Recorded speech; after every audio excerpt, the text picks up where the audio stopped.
Hi, this is Dr. Yad, and in today's 3-Minute Medicine video, we'll discuss CSF analysis in meningitis.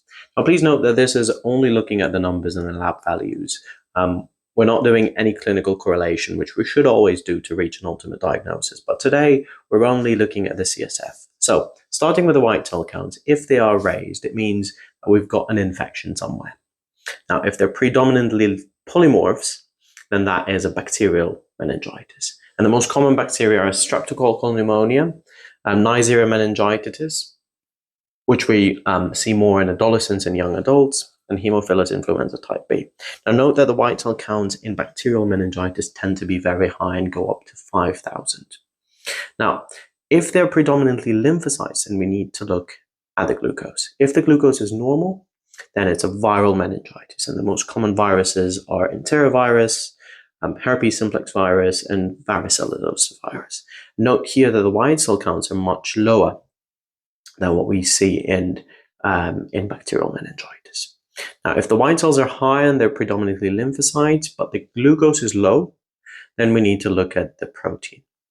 Now, if the protein is normal, then it's likely to be mumps meningitis. And note that the white cell counts here are even lower. Mumps is known as the sugar-loving virus, so it always drops the blood sugars in the CSF. Now, if the white cells are high, predominantly lymphocytes, the glucose is low, and the protein is high, then that brings us to two differential diagnoses, TB meningitis and fungal meningitis. And note that the white cell counts here are quite low as well. Now let's go to an MRCP question. Now, 54-year-old rough sleeper comes to ED, confused, mumbling, temperature is raised, tachycardic, he flexes his neck and there is some pain. It looks like a clinical picture of meningitis. Platelets are low, white cells are high, CRP is high. He's had a chest x-ray showing a left upper lobe consolidation, and there is some enhancement of the meninges. Looking at the CSF analysis, it shows lymphocytosis. It also shows low blood sugars and high CSF protein. So let's go through our chart. So white cells are raised, predominantly lymphocytes, glucose is low, and protein is high. So our differential is TB meningitis and fungal meningitis.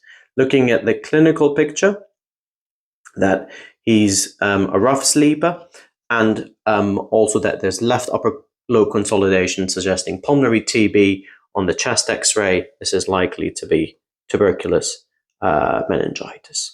All right. Now, this question was from MRCP Updates.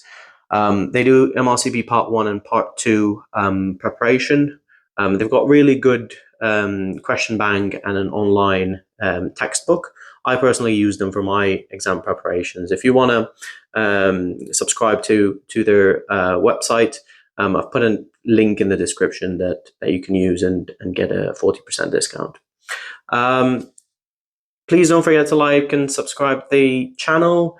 And if you had any suggestions, please do let me know in the comment section below and let me know what video you would like me to do next.